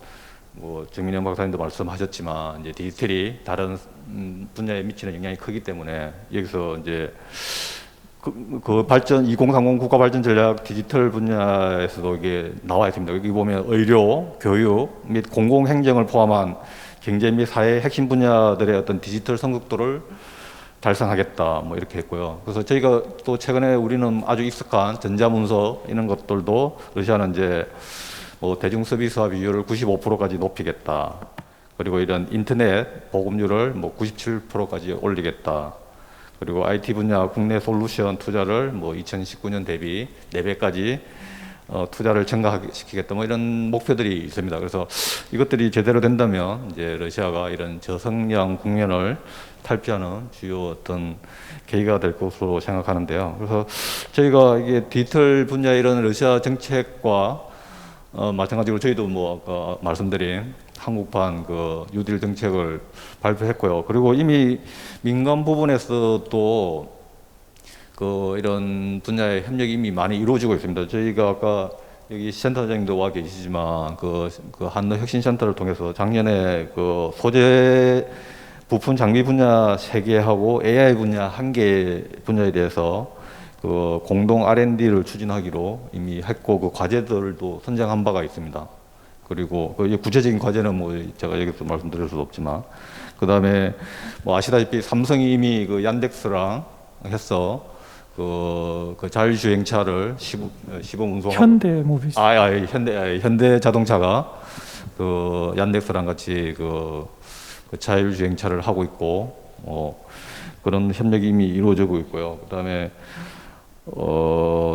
저희가 다양한 그런 분야에서 그 이미 디지털 분야의 그런 이 한러혁신센터라든지 다른 그 ICT 포럼이라든지 다른 그런 민간 아닌 관에서 하는 그런 그 협력 채널을 통해서 많이 이미 그 논의가 이루어지고 있다는 걸 말씀드리고 싶습니다. 예. 네, 감사합니다. 우리 뭐 변 박사님이 말씀하신 내용들이 이제 굉장히 중요한 내용들인데요. 우리 센터장님께서는 지금 이제 저희에게 오픈할 수 있는 범위 내에서 한러 혁신센터가 지금 현재 뭐 좀 구체적으로 거둔 성과라든가 혹은 추진하고 있는 거라든가 방향이라든가 이런 그런 내용들을 조금 설명해 주실 수 있으면 고맙겠습니다. 네, 일단 저희 센터가 이제 정규 조직으로 설립된 게 작년 초고요. 저희가 이제 사실 한류혁신 플랫폼 내에서 어떤 네트워크 허브의 중심 역할이라든지 뭐 다양한 역할이 있지만 저희의 가장 큰 기본적인 역할은 그러니까 한국과 러시아 간 기술 협력을 통해서 새로운 사업화 아이템을 찾는 것입니다. 그래서 일단 저희가 이 사업을 기획할 때 목표로 했던 거는 러시아의 어떤 우수한 원천 기술을 도입을 해서 한국의 제조와 기술을 결합을 통해서 새로운 사업화 아이템을 만드는 거를 저희가 이제 목표로 좀 했었고요. 그동안 저희가 총 지금 올해가 2년차 끝난 상황에서 총 19개의 과제에 대해서 대략 한 20억 원 정도의 사업비를 좀 지원을 해드렸습니다. 근데 그 중에서 이제 대표적인 성과들로 꼽자면 좀 많이 있는데, 예를 들면 이제 저희는 어쨌든 지원하는 목표가 어떤 대기업이 아니라 작은 기업들이라서 잘 모르실 수 있지만 저희가 일단 최근에 가장 좋은 성과라고 생각했던 것 중에 하나는 러시아에 있는 이것도 항공우주 기술 중에 하나인데, 러시아에서 이제 개발한 기술 중에 하나가 우주인들이 우주에 나가면 그건 중력이 작용하지 않기 때문에 운동할 수 없는 환경에 놓인다고 합니다. 이제 그러다 보면 그 근력이 감소하는 근감소증이라고 이제 보통 노인분들한테 많이 이제 생기는 병 중에 하나인데, 그 지구에 다시 내려왔을 때 중력권이 작용하는 곳에 내려왔을 때 그런 근력이 감소해서 좀 문제가 되는 경우가 많이 있다고 합니다. 그래서 이런 어떤 우주인들을 위해서 근력이 감소하는 걸 좀 방지하기 위해서 만든 그런 기술이 있는데, 요거를 한국에 있는 어떤 의료기기를 제조하는 업체에서 도입을 해서, 사실 그 우리도 보면 주변에 재활 훈련이 좀 많이 필요하신 분들도 계시고요. 특히 노령층 관련돼서는 근력 운동을 하기가 좀 많이 어렵습니다. 무거운 걸 든다거나 뭐 이런 문제점이 있어서 이분들이 그럼 러시아의 우주 관련된 원천 기술을 이용해서 휴대용으로 근력 운동을 만들 수 있는 시스템을 만든 경험이 있고요. 그리고 또 한 가지 경우에는 사실 저는 요게 좀 더 이상적인 상황이 되지 않을까라고 생각하고 있는데, 저희 사업의 가장 큰 목적 중에 하나는 결코 어느 한 곳만 이익을 봐서는 안 된다라는 게 목적입니다. 그래서 러시아도 똑같이 이익을 얻어야 되고 한국도 똑같이 이익을 얻어야 된다는 걸 호혜적인 원칙 하에서 사업을 진행하고 있는데, 저희가 했던 사업 중에 하나가 그 러시아 내에 뭔가 이렇게 조그만 부품을 만들 수 있는 기술은 있었는데 이걸 좀 대량 생산할 수 있는 기술이 좀 부족했었습니다. 근데 한국은 또 잘하는 게 그런 거를 이제 대량 생산할 수 있는 어떤 사업화와 관련된 기술을 또 많이 보유하고 있습니다. 그래서 그 관련된 한국에 있는 회사가 장비를 만들어서 실제 러시아에 있는 기업과 협업을 통해서 매출도 지금 꽤 많이 나온 그런 상황이 있거든요. 그러면 장기적으로 봤을 때 한국에서는 그 장비 그 유지 보수에 필요한 어떤 인력이라든지 부분들을 꾸준히 그 납품할 수 있고, 러시아 또 환경에 맞게 또 공동으로 기술 개발해야 되는 측면이 있는 것이고, 또 러시아 입장에서는 그동안 그 회사에서 만들 수 없었던 것들을 이제 상품화할 수 있으면서 어떻게 보면 또 새로운 시장을 러시아 내에서 개척할 수 있었던 상황이죠. 그래서 저희 이제 그런 사례들이 있고, 또 최근에도 이런 비슷한 사례들이 좀 많이 저희가 되고 있습니다. 근데 어쨌든 저희가 항상 고민하는 것들은 이게 기업들 간의 어떤 협력에 관해서는 사실 기업분들은 자기 기업에 조금이라도 이득이 되지 않으면 절대 움직이지 않습니다. 그래서 러시아에 우수한 원천 기술이 있다고 저희가 아무리 얘기를 해봐야 그 국내에 있는 기업분들, 저희가 뭐 업체 만나보면 업체가 한 2명으로 구성되어 있거나 3명으로 구성이 되어 있거나 하더라도 본인들이 가지고 있는 기술이 항상 최고라고 생각을 하세요. 그래서 사실 러시아 이런 우수한 기술이 있다라고 해도 뭐 귀뚱으로도 안 듣는 분들이 대부분이거든요. 저희가 사실 좀 고민해야 될 분들은 그분들이 러시아와 좀 자발적으로 협력할 수 있게끔 뭔가 저희가 이제 자꾸 턱고무를 좀 던져줄 수 있는 그런 전략을 좀 위에서, 사실 저희는 그 어떻게 전장이라고 보면 저희는 전술을 수행하는 사람들이고, 그 전술을 수행하기 위해서 기본적으로 큰 그 전쟁판의 스토리를 짜는 전략을 짜시는 분들은 아까 얘기하신 그 말씀 저 전적으로 공감하는데, 그 빌 게이츠가 워싱턴에 있는 정치인도 안 만나는 걸 후회한다. 근데 사실 저희도 보면 저는 어떻게 보면 소위 흔히 말하는 정무적인 감각이 전혀 없어서 이런 전반적인 전장에 대한 전략을 어떻게 짜야 되냐 이런 감각은 사실 없습니다. 그래서 가능하면 이렇게 좀 전략을 짜신 오늘 또 참석하시는 분들이 또 그와 관련된 일들을 좀 많이 하시니까요. 이 전략을 짜는 데 있어서 그런 일개 어떻게 보면 작은 단위체들이 자발적으로 움직이기 위해서 필요한 떡고물이 좀 뭔지 현장에서 뛰는 이제 저희들을 통해서 좀 많이 들어주시고 그런 것 좀 전략을 짜는데 좀 반영을 해주시면 어떨까라고 좀 생각을 하고 있습니다. 네, 감사합니다. 아마 지금 우리 김규현 센터장님이 말씀하신 그러한 그 고민 혹은 과제, 난제 같은 거를 좀 반대쪽 사이드에서 하시는 분이 이 다음 세션에 이제 참여를 하실 최준식 그 경제자문관, 깔루가주 주 정부 경제자문관이실 텐데요. 저분은 이제 모스크바, 러시아에서 가장 발달됐다는 이 모스크바, 거기서 또 외국인에게 가장 우호적이라는 깔루가주에서 이제 한국 기업들의 이제 러시아 진출 혹은 러시아와의 협력 같은 거를 현장에서 많이 지켜보고 또 도와주시던 분이니까 아마 그 두 분이 잘 얘기를 하시면 또 좋은 방안이 나오지 않을까 하는 생각도 언뜻 해봅니다. 다음 세션도 상당히 기대가 되고요. 그 다음에 우리 정민현 박사님 또 한 말씀 하시죠. 네, 또 이번 라운드에서도 제가 많이 좀 이제 영감을 줄 수 있는 많은 좋은 내용들이 있었던 것 같습니다. 첫 번째로 권원순 교수님께서 말씀하셨던 이제 러시아 경제의 특수한 어떤 현상으로서 고용 보장, 임금 고정, 노동 시장에서 뭐 이런 것들이 가지고 있는 어떤 사회적인 의미에서의 필요성이나 장점도 있겠지만 저도 이제 경제적인 관점, 특히 이제 주류 경제학의 관점에서 봤을 때 일정 부분의 이제 자원 배분에 있어서 왜곡이 있을 수밖에 없다. 특히 디지털 부문으로의 전환, 뭐 디지타이제이션이건 디지털 트랜스포메이션이건 그러한 어떤 전환이 필요한 상황에서 트랜지션의 상황에서 이러한 러시아 노동시장의 특수성이 어떠한 역할을 할 것이냐 이것에 대해서는 또 독립적으로 체계적으로 연구를 할 필요성이 있다고 생각이 됩니다. 그래서 굉장히 좋은 리서치 퀘스천인 것 같고 그 다음에 저 김규현 센터장님께서 상호호혜성을 강조하셨는데요. 특히 이제 민간 경제 주체가 자발적으로 협력하기 위해서는 반드시 그 흔히 우리가 말하는 뮤추얼 베너핏이 있어야 된다라는 점 전적으로 동감합니다. 근데 저 사회자님께서 말씀하셨던 것처럼 정치적인 선택이 그럼 어떤 의미가 있냐? 결국은 미시적인 경제 주체가 룰을 따른다. 뭐 전장이라고 표현하셨는데 게임이라고 표현하고 싶은데.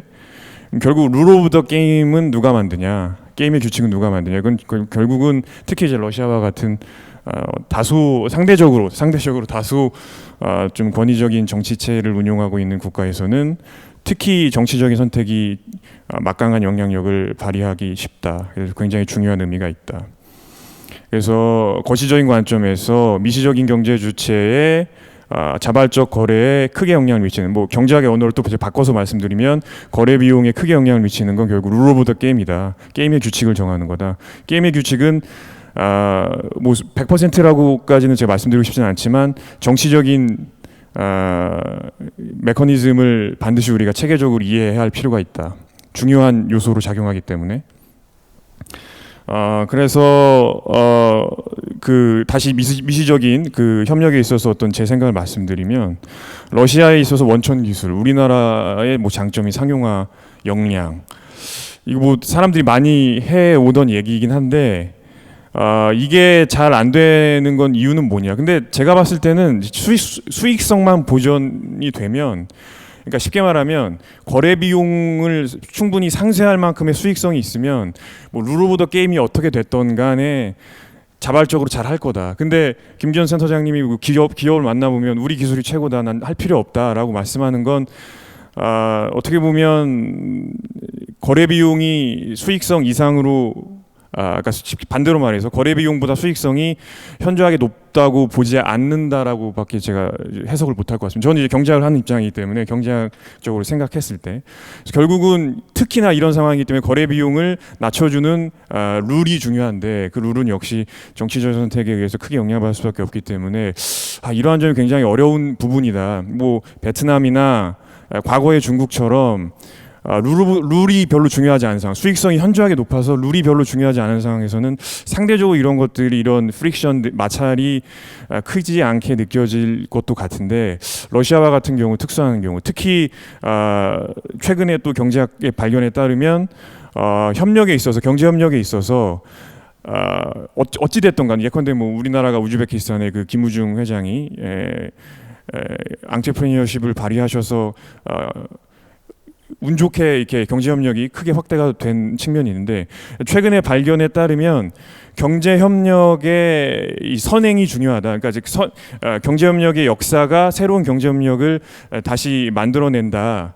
그런 이제 발견이 있습니다. 특히 투자에 있어서.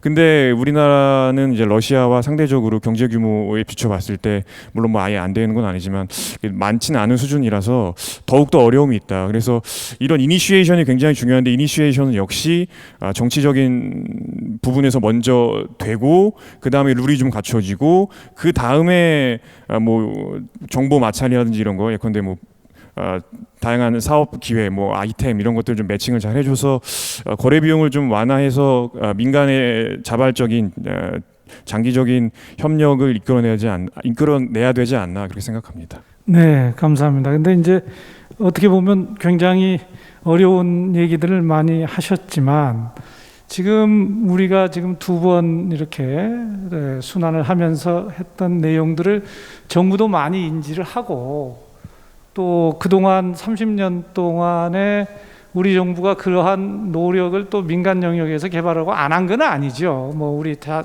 아시다시피 러시아 같은 경우는 이제 아주 특수하게 트랜지션 이코노미긴 하지만 이게 그래도 이게 이제 환율 때문에 어떤 경우는 좀 중진국 이상의 영역의 고소득 국가로 분류가 되기도 하고 어떤 경우는 또 이제 미들 인컴 이하로 되기도 하고 하는데 그래서 이제 ODA를 제대로 할 수 없어서 우리가 이제 KSP 정도로 하는 거 아니겠습니까? 근데 우리가 신북방 혹은 북방 지역이라고 할 경우는 우리가 ODA를 그래서 활용을 하는 거죠. 지금 말씀하신 거래 비용 문제라든가 하는 것에서 국가가 개입하기 위해서.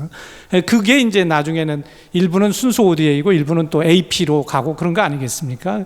그래서 이제 대표적인 게 이제 수르길 프로젝트 같은 경우가 대표적으로 국가가 거래 비용을 낮춰주기 위해서 기업가식으로 기업가 정신과 AP가 결합하는 형식으로 풀어낸 대표적인 케이스인데 이제 그런 것을 러시아에는 사실은 굉장히 적용하기 어렵습니다. 이거는 이제 엄청나게 큰 슈퍼 파워이면서 동시에 경제적인 측면에서의 어떤 불균형성을 갖고 있고 또 지역적 불균형성도 존재하고 이제 이런 부분 때문에 사실 어려운 거거든요. 그래서 이제 지역 전문성이라는 것이 심화돼야 되는 것이고, 뭐 잘 아시다시피 저도 디지털이라든가 북극과 관련해서는 많은 연구를 했고 최근에도 두세 군데의 연구기관과 같은 책을 내기도 했는데 제가 이제 끼기보다는 사실은 이 분야와 관련해서는 우리 권원순 교수님이 이제 여러 가지 형태의 그 정책적인 인사이트를 많이 제공을 하신 분입니다. 여러 정부에. 그래서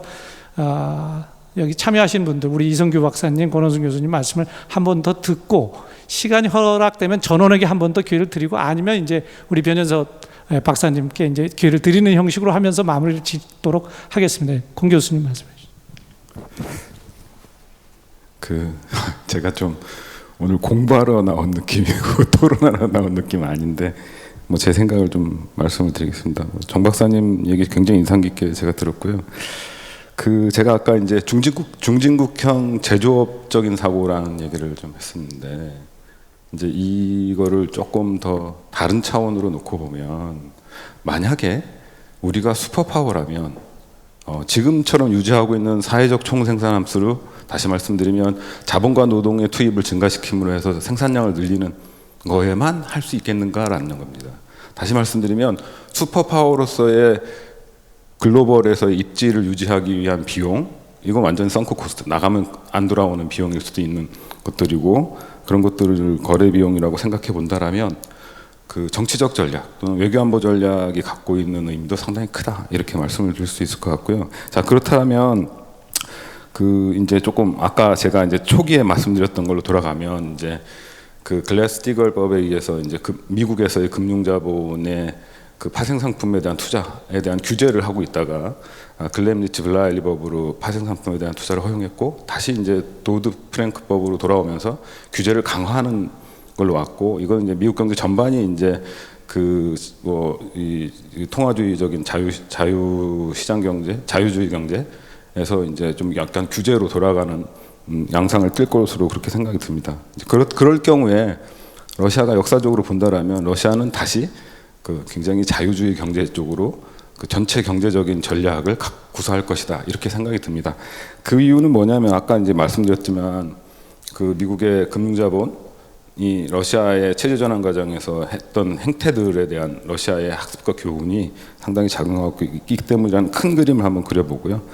그다음에 이제 미시적 경제 주체들이 거래 비용을 줄이면서 수익성이 존재한다라면 이제 이런 트랜스포메이션이 잘 될 수 있지 않겠느냐라고 이제 말씀하셨는데 이제 뭐 그렇죠. 그러니까 객관적으로 보면 그렇습니다. 그런데 이제 그 러시아의 특허 제도나 아니면은 러시아의 기술 발전이 그 과연 누구 것이냐라고 본다라면 지금 현재까지 허용되어 있는 디지털 분야, IT 분야의 일부는 민간이지만 거의 대부분이 다 국가 소유화되어 있고 그것이 러시아의 독특한 그 기업 지배 구조 하에서 그렇게 돼 있다라는 구조를 한번 생각해 본다라면 그 민간들의 협력이 갖고 있는 뭐 협력의 결과 또는 룰 오브 더 게임이라는 측면에서 본다라면 역시 양자관계 또는 다자관계에 있어서의 어떤 컨센서스, 협력의 컨센서스 내지는 신의가 있지 않다라면 앞으로 좀 힘들 것 같다 이런 생각을 해봅니다.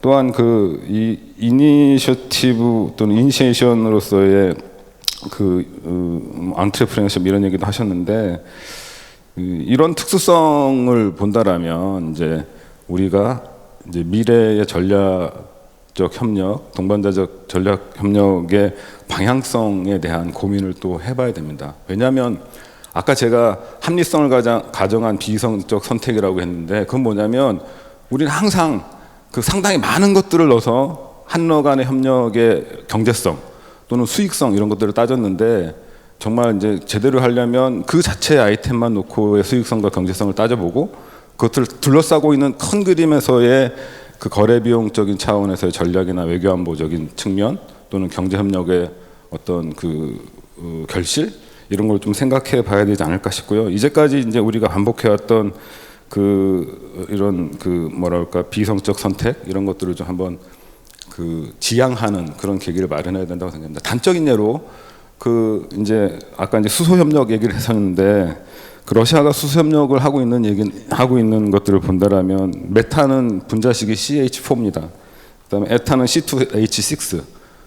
당연히 러시아는 수소 경제에 관심을 가질 수밖에 없습니다. 가스 콘덴세이트나 천연가스로부터 나오는 H가 수소 그 자체이고 탄소만 떼어내면 수소 그 자체이기 때문에 그럴 수밖에 없는 뭐 그런 러시아적인 난리지가 있다라는 사실을 좀 말씀을 드리면서 제 마지막으로 이제 한 말씀을 드린다라면 아까 얘기했던 합리성을 가정한 비이성적 선택이라는 거는 또 다른 예로서 셰일가스와 러시아 천연가스의 경제성 분석을 하는데 어떻게 셰일가스가 저렇게 경제성이 있는 걸로 되고 러시아의 경제협력은 뒷전을 밀리면서 전략적으로 도입할 수 있게 되느냐의 문제를 경제적인 측면으로 따져본다면 이해되지 않지만 제가 아까 말씀드린 거래 비용을 줄이는 사회적 총생산 함수 안에 들어가 있지 않은 차원으로 본다라면 이해가 가능하지 않을까 싶습니다. 제가 뭐 더 말씀드리고 싶지만 이것으로 마치겠습니다. 네, 감사합니다.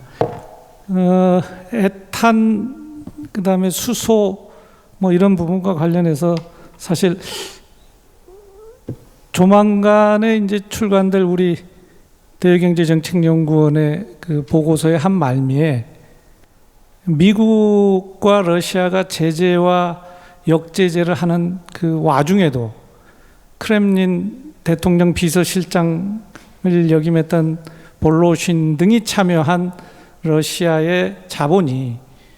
바로 미국과 애탄 협력을 하는 데 있어서 최고의 투자자 중에 하나였다라는 내용도 포함이 되어 있습니다. 그러니까 한국에서도 이제 지금 우리 공 교수님이 말씀하시는 그러한 정도의 어떤 고민과 이런 부분들에 대해서 저희들도 많이 고민하고 있는데 문제는 우리 정민현 박사님이 조금 아까 말씀하신 것처럼 왜 기업가들의 기업적 성취 내지는 투자의 결과로 그것이 나타나지 않고 혹은 기업이 그렇게 투자를 할 수 있게끔 나가려고 할 때 그 전제 조건인 거래 비용의 위험을 국가는 그 많은 회의와 그 많은 위원회를 가지고 있으면서도 왜 해소시켜주지 못하는가?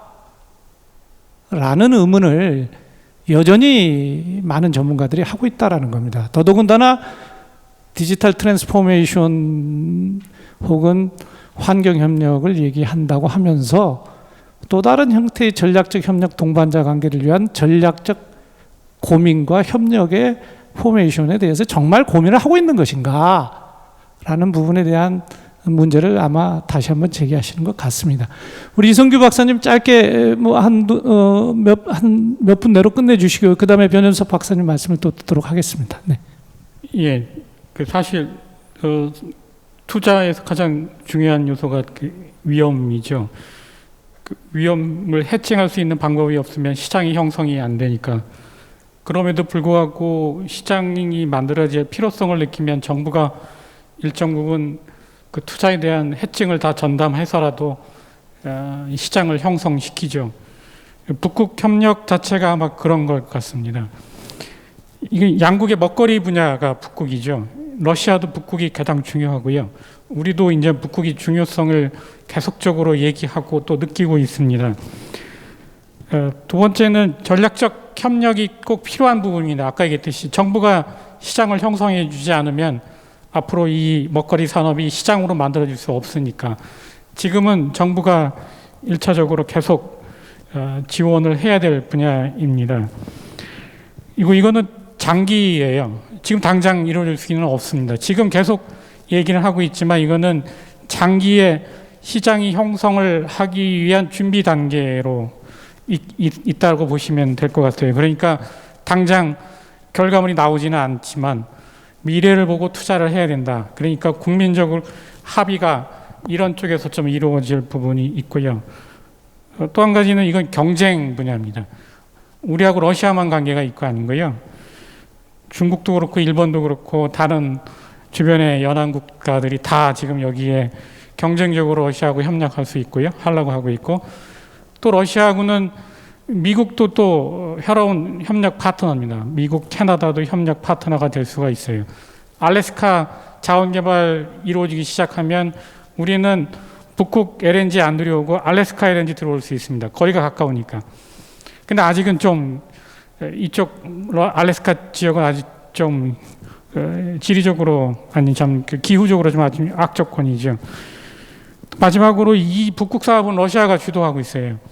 우리가 아무리 협력하려고 해도 러시아가 주도권을 갖고 있는 한에서는 우리의 협력은 상대적으로 러시아 쪽이 생각하는 쪽으로 같이 그 협력의 어떤 범위나 속도를 맞출 수밖에 없다라는 거. 그러니까 우리만 원한다고 되는 건 아니라는 거죠.